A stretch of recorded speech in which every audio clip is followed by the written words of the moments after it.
Hi gang, Scott here. Quick Lightroom tip for you today about adding a soft, warm, sunshine kind of glow feel to accentuate your photos. I did this with a forest photo, as you'll see here in a minute, but it works really well or anywhere you want to imply that there's a light source. And it could be warmer, it could be cooler. You can do a variety of things with it, color tint it.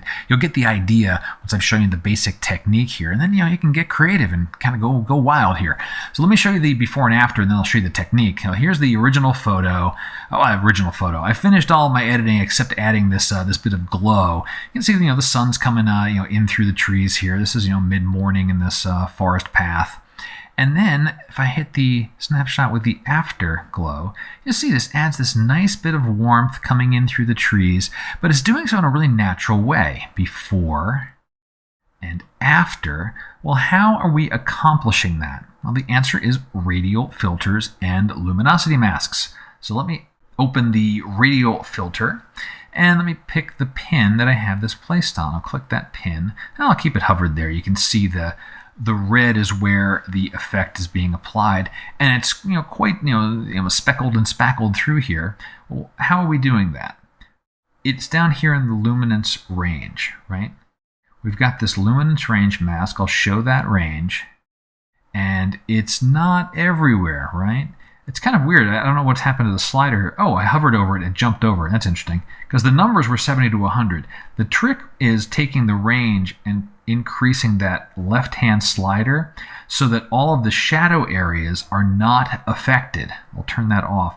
All the shadow is the dark trees and the dark, trunks of these trees, and this side of the tree is not in the light. Turning all of that off by virtue of the luminance mask and just keeping it at the upper midtones and highlights, and then dial in our sliders. The main thing is adding some warmth. That's what gives it that nice yellowish warmth tone, like sunshine tone.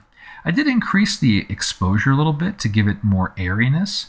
Decrease contrast, decrease texture, decrease clarity. All of those decreases are making that area just a little bit softer. There's less edge on things. It's doing the opposite of what we would normally do with clarity, making things softer, making things less textured.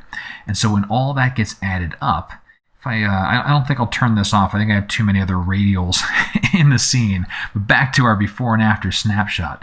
Before and after. So you can see how this could work with the color tinting. You've got the color swatch there, or if you started to shift hue a little bit. You got a lot of options there. Use that luminance range mask, and for a softer look, take texture, clarity, contrast in the negative direction. Hope you found it interesting, useful. Got questions? Go ahead and drop them below. And until next time, my name's Scott Davenport. Have fun.